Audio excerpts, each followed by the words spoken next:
So, without further ado, I want to give you Drew. Thank you, Rob. And hey, everybody, my name's Drew, and I am an alcoholic. And where is screen share? We were just on it. There we go. I am, and we're set up. So, one of the things again, it's always an honor to share with everybody the stuff that I have come across, and this one was pretty much one of the coolest ones that were, hence the length and depth, because when you really look at it, the Oxford group, they had something.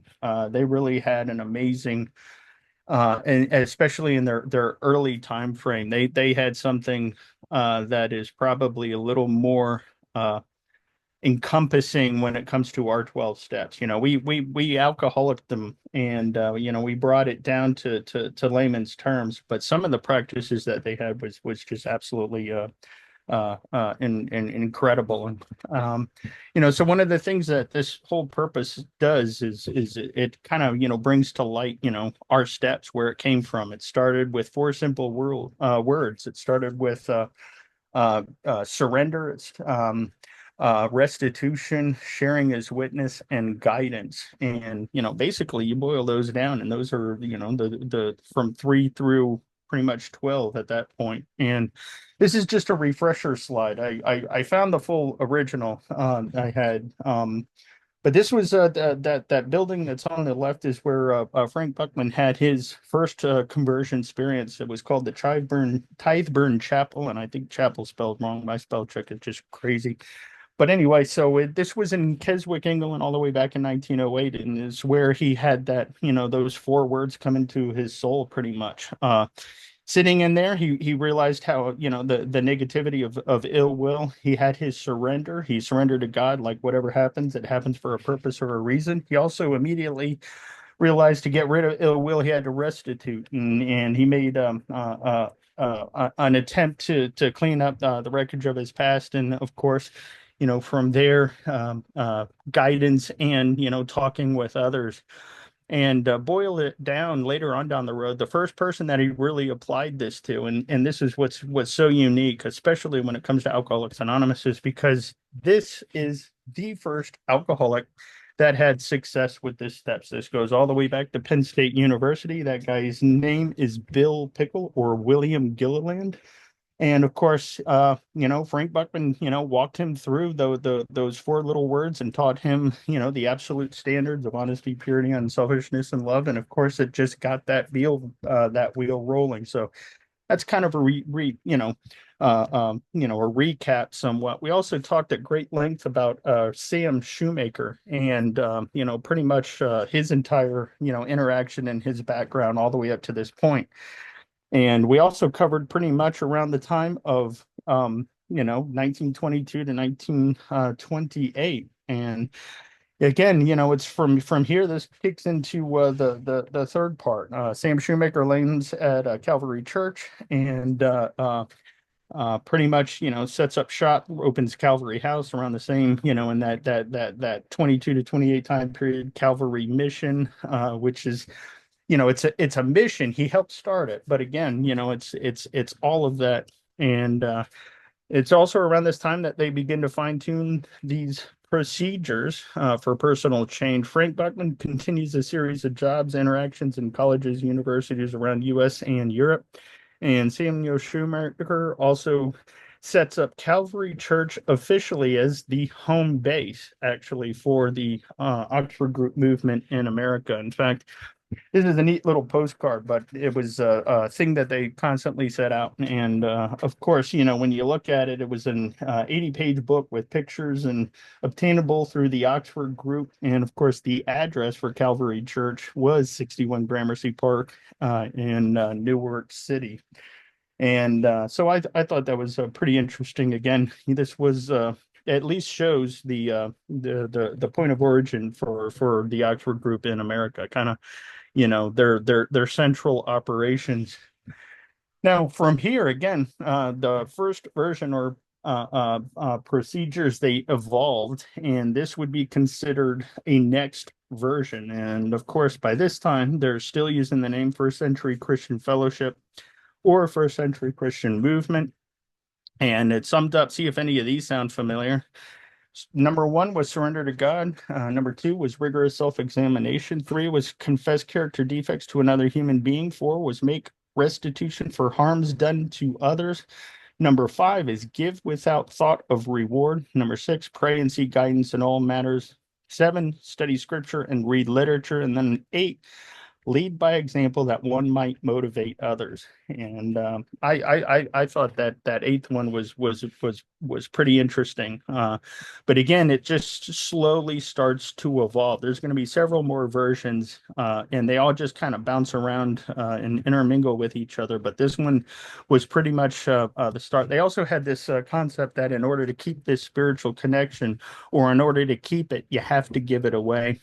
And they used the verbal checklist for the four absolutes as a manner of everyday living, and they also used the five C's, which is kind of a ballpark for sponsorship. But this verbal checklist is absolutely unique, and it pretty much is a daily. I would call it a yardstick. It is definitely coincides with some of the stuff that we use. The four absolutes never made it into our big book, but the opposite of the four absolutes are found in the fourth step and the 10th step. And basically, how this verbal checklist for the four absolutes works is you would go around and everything you did from dusk to dawn, your waking hours, and you'd have constant thought on this little checklist that you could just run through in your mind. And it is simply, is what I'm about to think, say, or do right or wrong, true or false, ugly or beautiful, and how will it help somebody else? And if your answers can fall in line, then you are pretty much following the spiritual path. And again, when I apply that, I started applying that in my own life, and I got to tell you, that's pretty much, what doing a 10th step is. It's definitely part of it. But if I start with that for that little checklist, it's again, it's just an amazing transformation. This is one of those things that the Oxford group actually can play with, that has a purpose. And I will say one thing, even in AA, the Cleveland and the Akron began to make pamphlets. They called one that was the four absolutes. Dr. Bob used them, and Dr. Bob used that measuring stick. So I should throw that out. Now, from here, the name Oxford Group actually came from the press when they were doing missionary work in South Africa in the late 1928, and it stuck. In fact, there's a photograph of that expedition, and these are all students from Oxford University. And some of the names you may recognize, like Sherwood Day, definitely. He becomes a reverend and gets busy at Yale University. But all these are pretty much influential people in the European theater for the years to come, and like McGee Baxter, George Daniel, Lily Van Heckeren, and of course there is Frank Buckman. And this is just one of the photographs of them in the South Africa area. This is actually one of them arriving. This was the team. They landed at Cape Town and they went and got busy. And who's in this one is, if you look with the guy that's standing right above Frank Bookman, his name is Loudon Hamilton, and it really kind of gets him, Steve. In fact, there is an entire writing of it called the Modern Movement, and it was the work of Christ in South Africa. And of course, this is dated January 1930, and it talks about everything they had done from 28, 29, and into 30. And it's just an amazing read. I should point out that its price was 3 pence, so pretty cool. Again, reprinted from the Church of England newspaper, but it pretty much described the whole thing.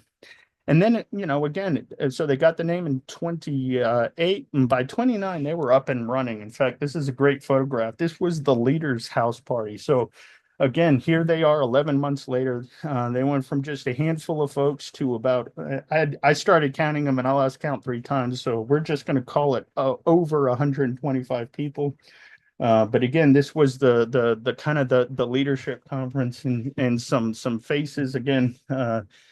Just zoomed in. There's Buckman, and again some familiars, but unfortunately there were no absolute identifications. But again, it just kind of shows that this was the and this actually was taken kind of in the north. I'd say northwestern section of South Africa, and the town Bloemfontein. Uh, pretty amazing stuff. Now, also, Sam Shoemaker seems to have his own little group of folks that traveled around. Kind of the the US or the America team, I would almost call it. Um, but sitting in that photograph, of course, you can clearly see Sam sitting right there. But there's also some other people that are going to be pretty influential in the story and the slides to come. One person in particular, her name is Eleanor Napier Ford.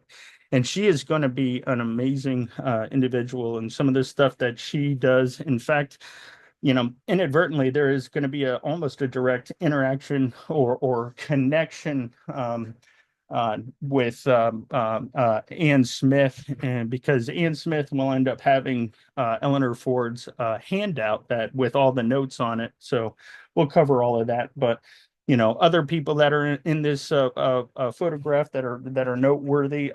Ray Purdy, his wife Elsa Purdy, they're in there. Garth Lean is actually the guy who wrote one of the biographies.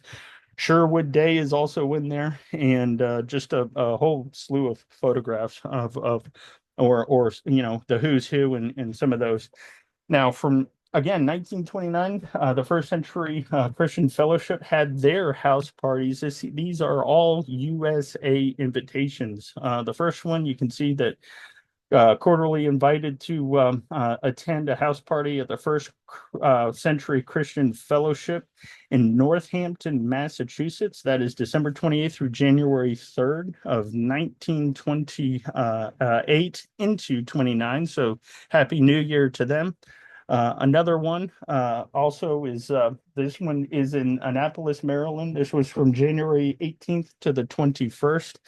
And this one is pretty interesting, but this is the end of January. This is quarterly to attend the House Party Conference. So, again, this was in Salem, Massachusetts, traveling all over New England at the time, and pretty neat. Again, plus two major house parties at Briarcliff Manor, and we'll get to those in a second. But it was around this time when the switched the name from First Century Christian Fellowship to Oxford Group. So this is kind of interesting. They also rolled with other names of the time. They called them Buckmanism, First Century Christian Fellowship, First Century Christian Movement, the Oxford Group, House Party, and House Party Conferences. So this is kind of at least tells a tale of the house parties that they have.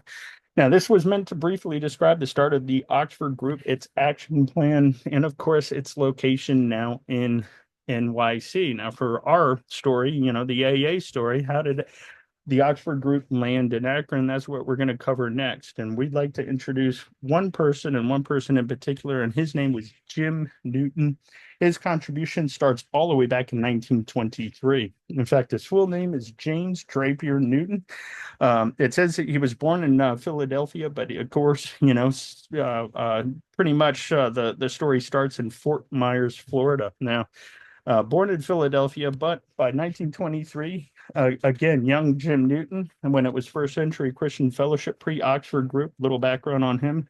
Jim was a luggage salesman in New York, traveler, and he actually came upon a house party meeting literally by accident at the Toy Town Tavern in Winchendon, Massachusetts, again while traveling for Boston. So he goes in there, he's thinking, wow, this is kind of a young a young singles mingles meeting. Maybe I'll check it out, maybe I'll meet the future Mrs. Newton, who knows. But it turned into be a First Century Christian Fellowship house party. So you can imagine that must have taken a turn. But here's the thing. he liked what he heard. In fact, while there, he met that lady by the name of Eleanor Napier Form, who greatly influenced his liking of the first century Christian fellowship, good natured approach to this spiritual life. Now, here's just a side note. We're jumping way down the road. Jim and Eleanor actually re-meet and marry 20 years later. So in a way, he did find the future Mrs. Newton there. So that's just a fun little fact there. Again, he liked what he heard. He was converted there at the party. He got on his knees and gave the direction of his life over to God at that time. In short, he made the surrender that is so important and the start for this process. By 1924, he actually moves to Fort Myers, Florida. In fact, shortly after moving himself, he moved his parents, Dr. Newton, and of course his mother Jane. They made the trip down there. Now, he was young and kind of starting out again with this spiritual practice. One of the things that he did at the age of 20, and at a time when Florida's housing market was struggling, Jim started a real estate company. He bought a 55-acre plot of land and wanted to turn it into one of Florida's first planned residential communities. So all those residential communities down there in Florida, Jim Newton was kind of one of the first ones to get something like that up and running. And of course, there's his business card.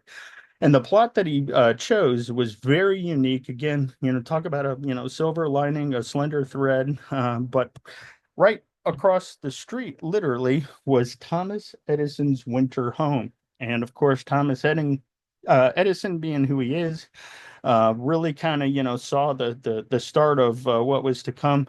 And Edison actually first noticed Jim Newton when Jim was, and we're talking Florida heat.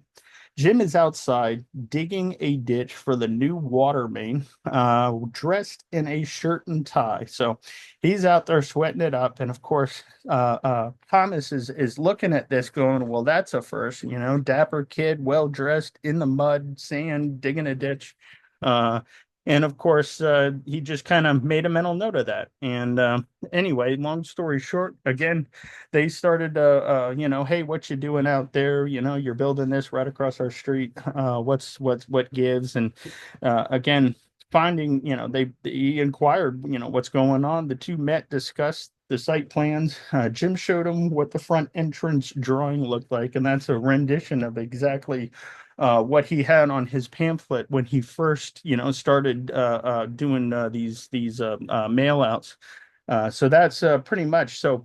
Basically, where this, if you're standing there drawing that, you're standing in Thomas Edison's driveway. So this is literally right across the street. And of course, in the process of their initial interactions, Edison saw something in Jim that he really liked. He couldn't put his finger on it, but they started a close friendship. In fact, a lot of people saw things in this Jim Newton that, either, it was just something indescribable, but it was something very attracted. And if anybody wants to find any more information on what that something is, I highly recommend a book by the name of Uncommon Friends. It's the story of Jim Newton and that whole practice. But again, one of the first people was Thomas Edison. So in short, the construction began on Edison Park with the blessing of Thomas Edison. And there's a picture of Jim with his site manager, G.E. Snell. And of course, as the progressed, it success, and its opening was of 1926. And that's a photograph from found in the paper, and it shows Thomas and Thomas's wife Mina Edison, and of course Jim Newton, kind of inaugurating the grand opening. Now, Jim, from that point on, business is going, but at that point he really kept close to Edison, really began to watch out for his well-being. Jim saw a great man, an inventor, but also an aging person who could definitely use someone to help with his daily life. He eventually became Edison's personal assistant in the process, and of course, their friendship grew, and Edison became very fond of Jim specifically because he was always honest, fair, and always polite. which when you boil it down, that's basically everything that we just read about with the four absolutes and, the especially lead by example that one might motivate others. So that's always comes into mind at this point. Thomas Edison's wife, Mina, also had an instant liking towards Jim. In fact, prior to the opening, and I love this, privately, Mina brought to the attention of Jim that there was great concern over the proposed statue at front. And of course, Mina had some connections. In fact, from there during construction, it was discovered to be a Greek handmaiden, and so the ladies began to talk. And again, Mina and the other garden club members brought that concern that the marble statue lady out front had no clothes on, and so Jim, without saying a word, asked the carver, a guy by the name of Helmuth von Ziegen, to do whatever it took to cover the maiden. The guy did, and Mita also saw a friend, a trusted friend as well in Jim Newton. And of course, when you go back to the opening statue, you now notice that it is a Togud statue. And actually, this is a nerd factor of about 7. But today it's actually got a title called The Spirit of Fort Myers, and it's the fully clothed toga and from the recommendation of Mina Edison. So again, Edison Park open for business. Now here's the thing. Again, always honest, always fair, never took advantage of people. And in fact, he actually cut a lot of people deals when they were looking in Edison Park. And 3 people that Thomas Edison, in fact, the 3 most important closest people to Thomas Edison in business were, of course, Henry Ford and Harvey Firestone. So again, they were all just kind of interacting with the setup there with Jim Newton, how operations progress. And to give you another snapshot, this is 1924, and I like this photograph specifically because it really kind of gives you a temperature of who was there at this time when all this was starting. And in this photograph, of course, you can see Harvey Firestone on the far left, the President Coolidge, Calvin Coolidge sitting there. It looks like, getting a pen from, of course, Henry Ford and some kind of drum there. Thomas Edison, and standing is a certain guy by the name of Russell Firestone. We'll meet him in a couple of slides, but then there's Mrs. Coolidge, and then President Coolidge's brother, Colonel Tom Coolidge. But that, again, that's the company that Edison kept, and right across the streets is again, the construction of Edison Estates. Now, at that time, Harvey again noticed that Jim was kind of going above and beyond with the special assistant type setup and really taking special care of Thomas Edison. In fact, Harvey also noted how fair Jim was on the sale of new homes in Edison Estate, especially that he didn't take advantage of wealth. And like I said, he cut deals.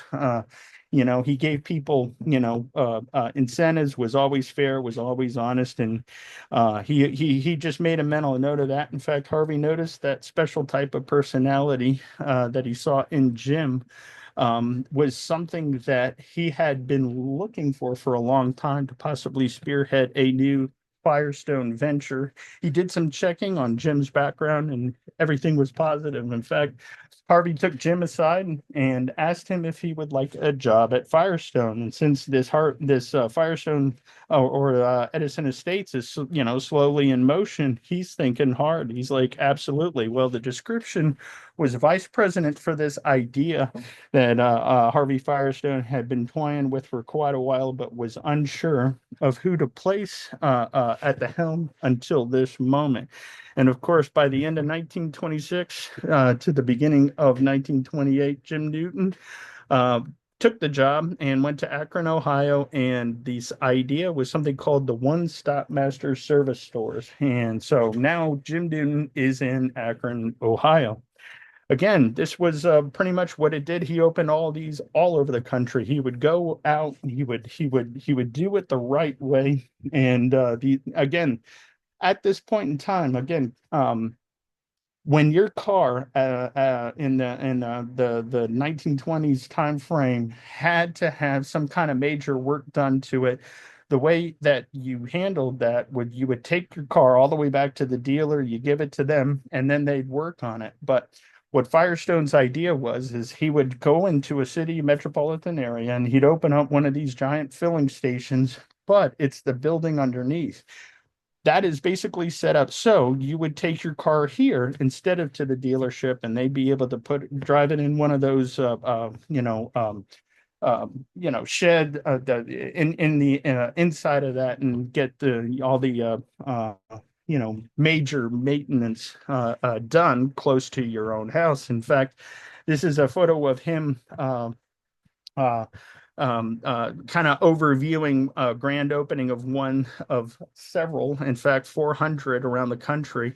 It's described that Newton bought land about every 48 hours for these service stations. And what's really cool is Jim would actually, just to give you an idea of what kind of guy this is, he would go out and he'd interview everybody that this place would be around. And literally, if people did not want that in their neighborhood or at the end of their street and said, no, I don't want that, Jim would not say, well, it's our land. We're going to do whatever we want to with it. He would actually be like, all right, I will go out and we will find somewhere else. And so even with people who were against these things, they still kind of saw him and the Firestones as, a benefit.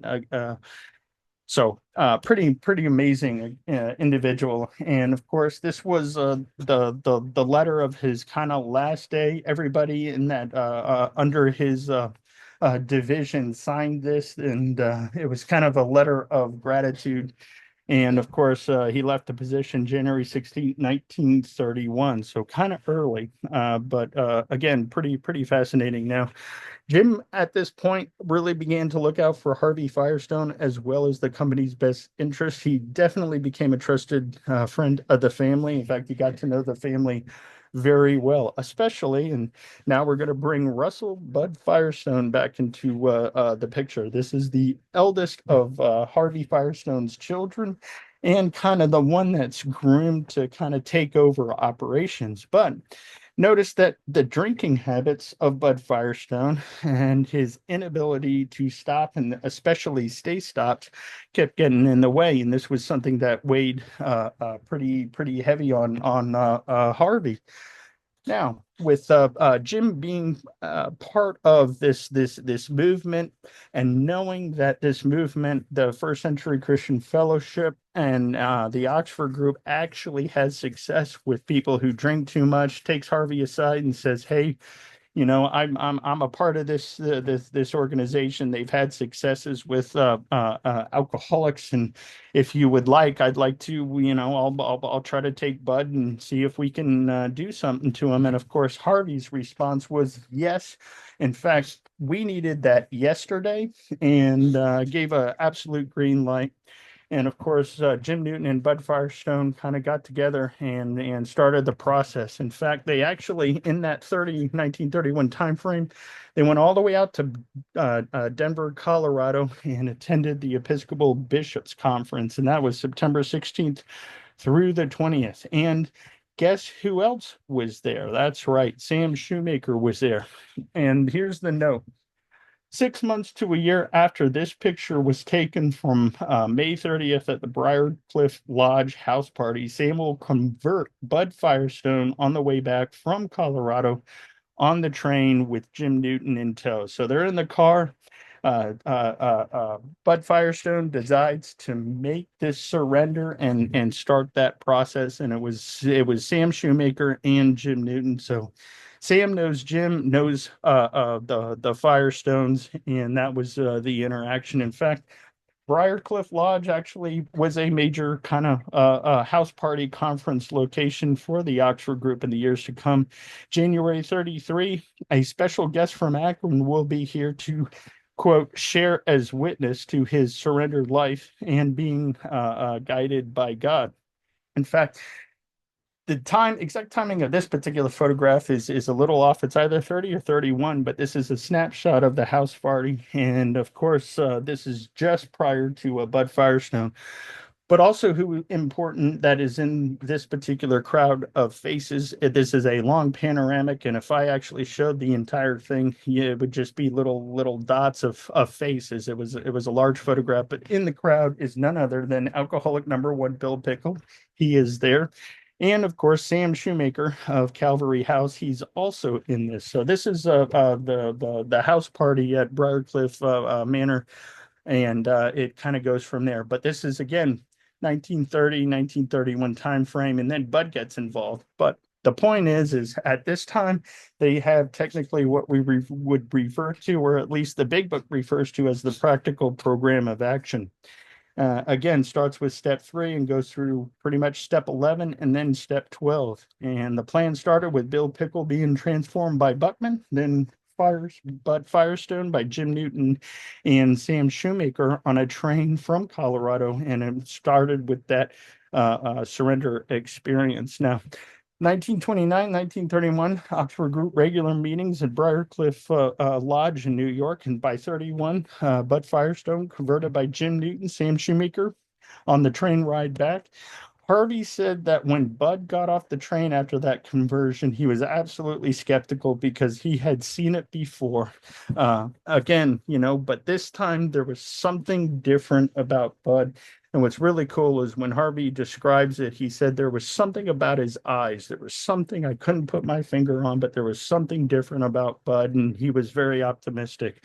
Again, had the caution because he had, this had been tried before, but whatever it seems to work.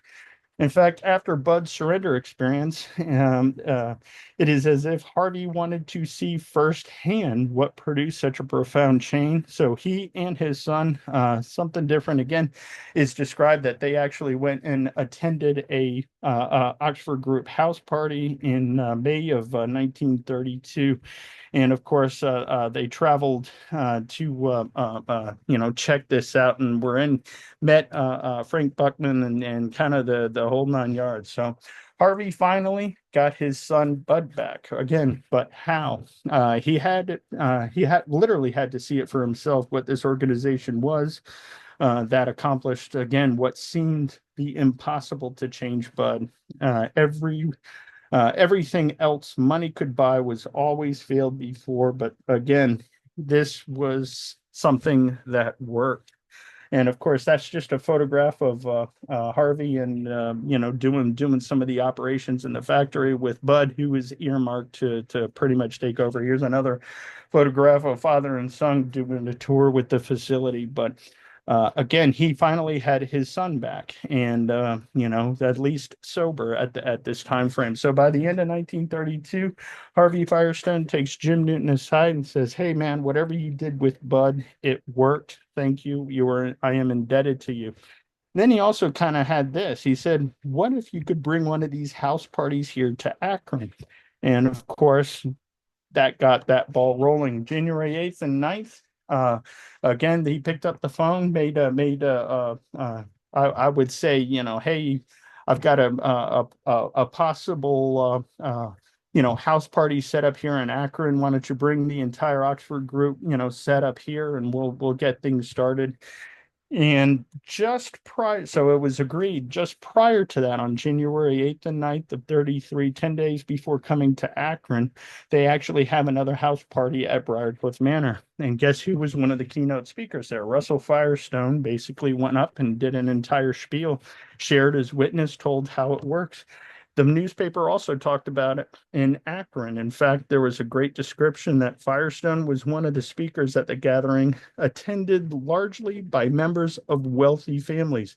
Among the guests of the Briarcliff House Party were Sir Walter Wyndham of London, sportsman Curtis Dale, and son-in-law of President-elect Franklin D. Roosevelt, all in attendance. And so what's really, again, just like 10 minutes before the Oxford group comes to Akron, Bud Firestone is in New York testifying at a house party. And when I say testifying, it's basically kind of sharing his experience or sharing his witness, speaker meeting in short. In fact, formal invitation to the Oxford group went out, and of course, they came. The first of several articles announcing the Oxford group's arrival starting January 19th, 1933, Akron Beacon Journal front page. And when you take the center article and you kind of blow that up, it says a lot. And of course, the rest of the article is on page 12. But when you look at the photograph, guess who is on the far left? That is Reverend Walter Tunks, followed, of course, by Mr. and Mrs. Bud Firestone and Frank Buckman. And the description is that 29 strong arrived at Union Station at 11:40 a.m. Thursday, January 19th. They make a brief stay in Akron and, of course, greeted by Walter Fuller Tunks and Russell Firestone. Reverend Tunks, again, seen there on the left, Dorothy and Firestone with Bud, and of course, Frank Buckman down there shaking hands. So what's interesting is Tunks knew about the Oxford group, had literally met Frank Buckman. In fact, in one of the other newspaper articles is this one, and you can clearly see this was January 20th, 33. And Bud Firestone, of course, talking with Frank Buckman there. And what's really interesting is on the left picture, there is four people stand with one person standing, and that is an Oxford group, A.E. Holmes, Sir Walter Wyndham from London, and that's Reverend Walter Fuller Tunks and Bud Firestone. So Tunks is now at one of these gatherings. In fact, this was at the Mayflower Hotel, one of the first house parties there in Akron. Again, and they started out with a bang. The line there underlined is opening meeting last night drew close to 3,300 people. So it was not a small deal. Other newspaper articles all over the place with kind of the well-to-dos coming. Seen here is, of course, Mr. Cyberling and Miss Jones. So Cyberling has a place in our history. And in the other photograph, a couple of well-to-dos, Mrs. Buchanan, Sir Walter Wyndham, of course. And I think last time at the meeting, after the meeting, we were talking about a woman by the name of Frau von Kramon, who was like a German, very maybe an established, a very established family aristocrat there in Germany, but she was one of the Oxford group touring members that came to Akron and started bringing the message. And again, more newspaper articles of the who's to who. All the entire Firestone family attended, and they are described as staying for 10 days, literally visiting all around Akron. In fact, there's a 1933 Frank and Russell Firestone. Now, when they made they didn't just come and go. They actually came several times. In fact, shortly thereafter, the following year, they came back. The following month, they came back in February and had another Oxford group. Here's an interesting invitation that went out, meeting of the Oxford group at Mayflower Hotel. This one was Sunday, February 11th. And of course, the who's who came and talked, like Victor Kitchen, just so many incredible people. And it's really, really fascinating, including the head reverend of Calvary Church is one of the people that was there. So pretty just interesting stuff. So this was about a month later, February 11th, they had another one. And also this was another newspaper article about the who's who. And of course, there's one person that sticks out in this newspaper article, and see if this sounds familiar. It is her name is Mrs. John Frederick Cyberling. We know her as Henrietta Cyberling. And of course, she attended in February of 1934, and she brought her daughter with her. So Henrietta Cyberling was one of the noteworthy people that got at least attended this February Oxford Group house party at the Mayflower Hotel. Third time they came was fall of 1934, and that's a neat little photograph of the same setup there. Unknown if that is exactly the Mayflower. I think it is. But again, they once they just kept coming back. Now, Other attendees in these house parties, of course, were Henrietta Seiberling, but also Henrietta Seiberling's friend, a woman by the name of Delphine Weber. She also attended, and she's going to come back into the picture a little later on, especially with Dr. Bob's story. Also Clarice Williams, and of course Anne Smith. In fact, Anne liked what she heard so much that she began to take notes. Now, one of the things that was in her possession, she actually had Oxford Group House notes. This was the Oxford Group House Party. This was found 1933, and it's by the woman Eleanor Ford. And this was a part of the Smiths archive at Ryamco. And of course, you can see those notes, and all those notes, you can tell it was a handout. The staples pulled, the little crease, but those are all Anne Smith's notes. So it's almost like she just got busy. And of course, it's Eleanor Ford. Eleanor Ford will eventually write a book called The Guidance of God, basically, guidance. And we'll get to that a little later, but that's who Eleanor Ford was all the way back in all those earlier photographs. And of course, she did marry Jim Newton, so they all really knew each other. And again, this was just an interesting chain of events. This took place in, well, way down the road, but some photographs of Jim and Eleanor together in their married life. It's also described again. Quick, Bud Firestone and his wife continued living. There's certain descriptions that he may have stayed sober. Some say that he may have, relapsed over time. But again, it's just the continuation. But Anne's notes on that Oxford Group Changing Lives philosophy from Eleanor Ford. There's some interesting language there, and I'm just going to point one thing out. I'm going to take that, blow that up. And basically, this is the purpose. It says, yes, I am getting out of this what you were trying to get out of a cocktail glass without having a headache the next day. How cool is that? It's almost like we're drinking a spiritual solution. And then right underneath that, it talks about general surrender. See if this sounds familiar. Oh Lord, manage me, for I cannot manage myself. How about that? And then underneath there's other words like guidance and restitution are all being described. And I still love that. Oh Lord, manage me, for I cannot manage myself. And the notes keep going. Again, you can see all this at the Brown University John Hay Library and the Rhode Island Archival Repository. In fact, all of Anne's notes are on there. But again, just looking at those light items, foundation of the philosophy, helping people, basis of an interview, practical ways of getting diagnosis, and are my spiritual children having spiritual children themselves, postponing decisions. Again, what do you pray for, oh Lord? Restitution, we believe in television, so that's kind of a new thing. And then, of course, at the bottom of the page, things like checking and character of a group. So this is just the beginning of stuff. But just sticking at this particular point in time with that, oh Lord, manage me, for I cannot manage myself, and the surrender. So what does an Oxford Group surrender look like in 1934?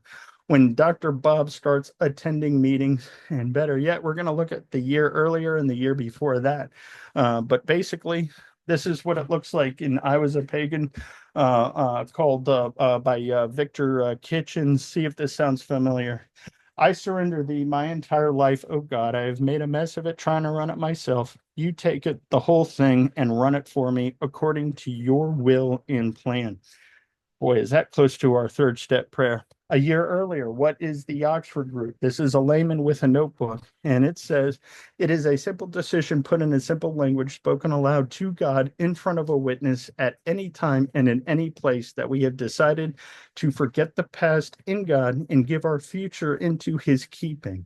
Nothing more needed be added, and nothing can be taken away. And that's just again an amazing look at what a surrender looks like from that time frame, and going all the way back, again describing what took place at that first slide for sinners only, what took place with Frank Buckman in the chapel listening to Jesse Penn Lewis. Basically, the life changer on page 45, it says Frank's suffering mind had immediately been healed by a decision to submit his will in future entirely to the will of God. His crisis was not a crisis of emotions, but a crisis of the will. Once the will had been surrendered, the emotional experience followed. The will is the root and the emotion is the fruit. Frank saw clearly that all success demands the whole will at the back end of it.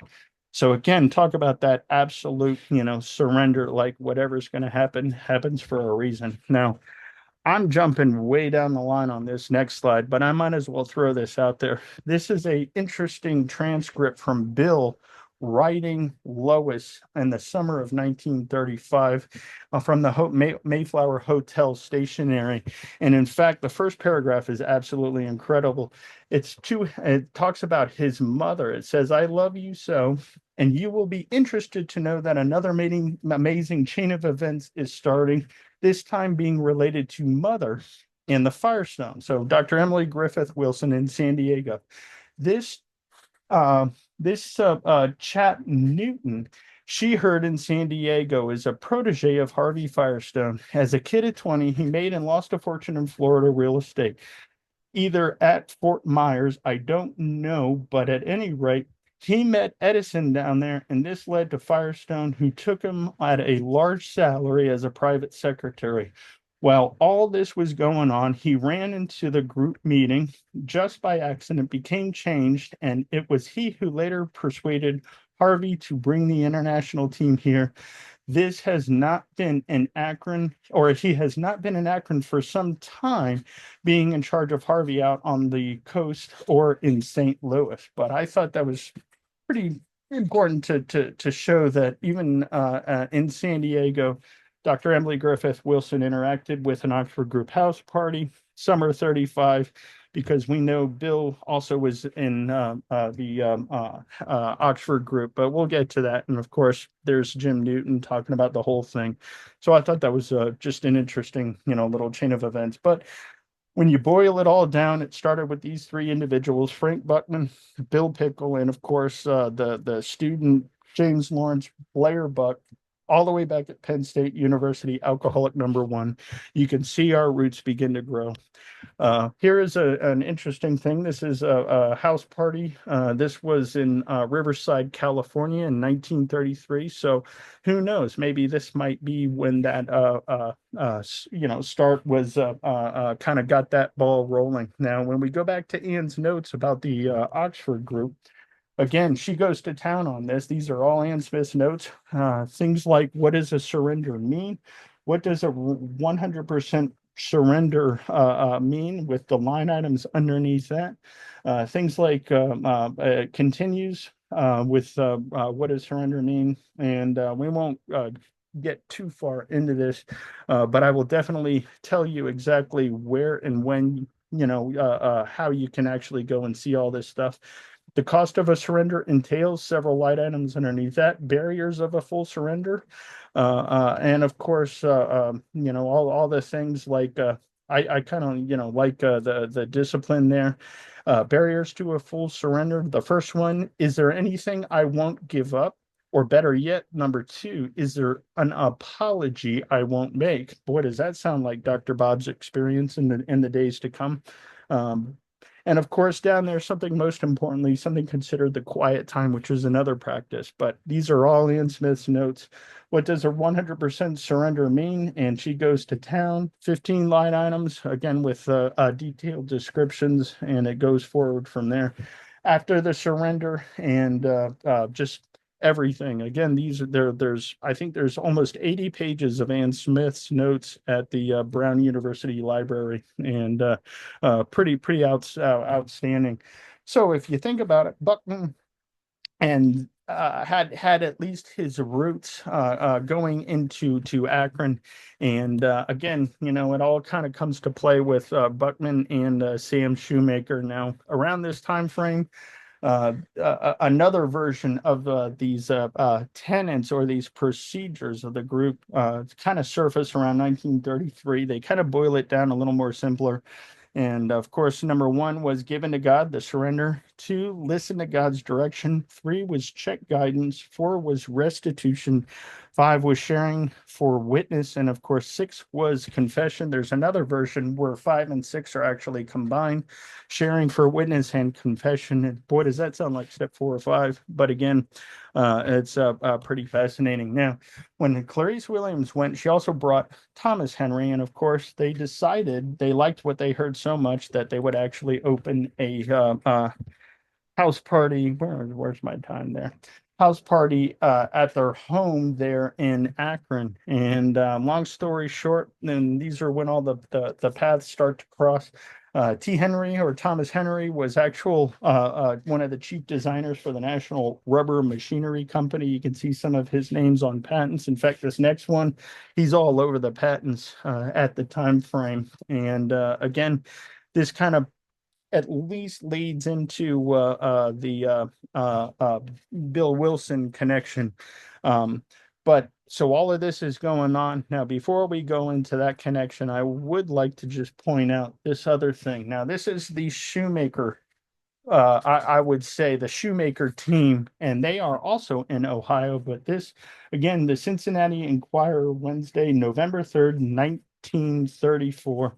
And it basically talks about that the Reverend Samuel Shoemaker and some 30 other pick speakers add fuel to the already great and widespread interest at this modern crusade. Mrs. Shoemaker, who, like her husband, is a vital part of the Oxford group, is expected in a few days. Other people will come, including Victor Kitchen and a handful of others.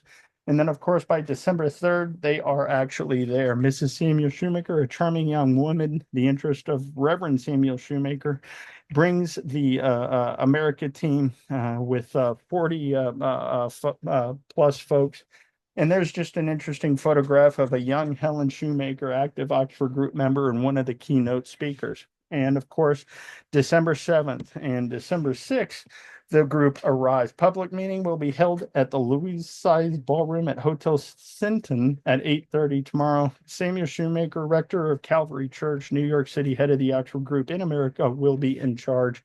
And of course, a handful of other people, including Roland Hazard, corporate director in New York. He is there. And then down there at the bottom, Frank Sladen, who was a chief of staff at Henry Ford Hospital in Detroit. He's also there.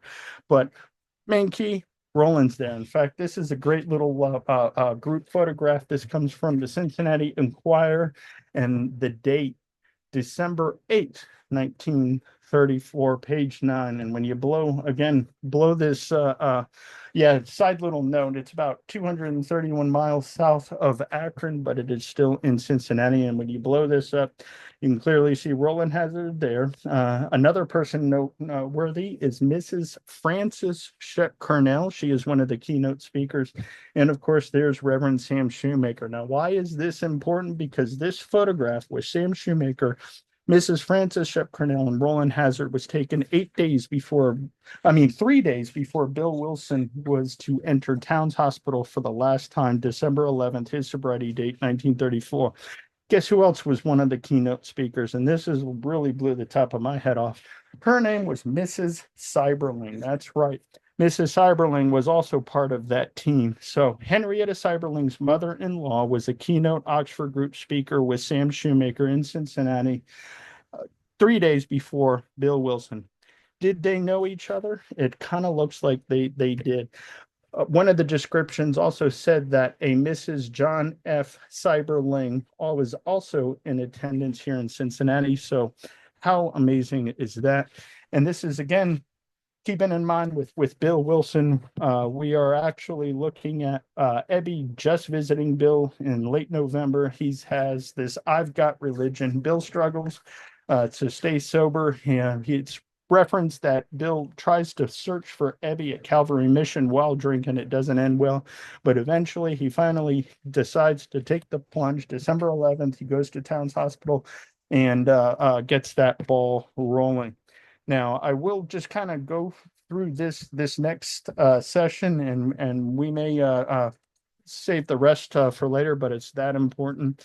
On January 22nd, when Bill was released on December 18th from Towns Hospital, this is an interesting note on January 22nd, 1935, and it's a description from Sam Shoemaker to Bill on Calvary 61 Gramercy Park newsletter, basically saying, "Dear Bill, I hope you realize the guidiness of your having known Jim Williams previously. As I understand you did in business, his wife Margaret is full-time in the group, and he has held out for a long while. You may be just the person that cracks the shell and brings him over. He drinks a lot and is desperately unhappy and inferior and needs what you have got for him. I am grateful for what you did for Braithut." So he's working with an ex Wall Street guy by the name of Jim Williams. There's reference to other people as well, but mainly Fred Braithut. The date of this is January 22nd, 1935. So one of the first people that Bill Wilson worked with when he was released from Towns Hospital before meeting Dr. Bob was this gentleman, Frederick Braithut. And pretty incredible stuff. Again, he was described as a chemistry teacher at a local university. In fact, there he is, another photograph of him at a later year. And it 100% checks out. There's his passport photo that describes him as a professor of chemistry in New York. So, again, that's Fred Braithut. And what's really fascinating is when you look at the Calvary Evangel, April 35, and even says the right that Theodore, basically, a whole bunch of folks were in for confirmation. This was March 24th, and Florence Braithut and Frederick E. Braithut were, of course, went through the motions. The Calvary Evangel earlier talks about Bill Wilson being a sponsor for baptism, pretty much, for Braithut. But down at the bottom, again, always read the fine print of everywhere. There's somebody else in here that's pretty unique. And of course, on that same date, Edwin T. Thatcher is also goes through the motions and is confirmed at Calvary Church. And of course, he is sponsor or his baptism, godfather through baptism was Francis Shep Cornell and Taylor Tex Francisco of Calvary Mission. So I thought that was, something to at least, go into the motion. So we know the Oxford group is in Akron. Now we know that Bill is also at this kind of that same time frame of Dr. Bob's jumping off point, part of the Oxford group in New York. Sam Shoemaker is the link between certain individuals in Cincinnati, in Akron, and New York. And how cool is that? Now we know Fred Braithut never joined AA. There's no word of him, but it's again just truly amazing. And Bill, while there, and of course, part of the Oxford group in New York, attends this. This is the Calvary House Oxford group meeting. And this is, again, he does this for about 5 months until May of 1935 when he travels to a Western city for a certain proxy fight over something called the National Rubber Machinery Company. And that's a great place to stop because I think, again, this is where Bill Wilson is going to interact with T. Henry and, of course, get his it doesn't start going well. He interacts with Dr. Silkworth, but we'll cover all that next week. And sorry I spoke fast, but Rob, I will hand it back to you, my friend. Thank you very much, Drew. Take a breath and just relax for a moment. What a great job you do, Drew. I love where we start with somebody and you wonder, well, where are you going with this? And then you just bring it full circle to where it belongs. And Drew, I thank you so much.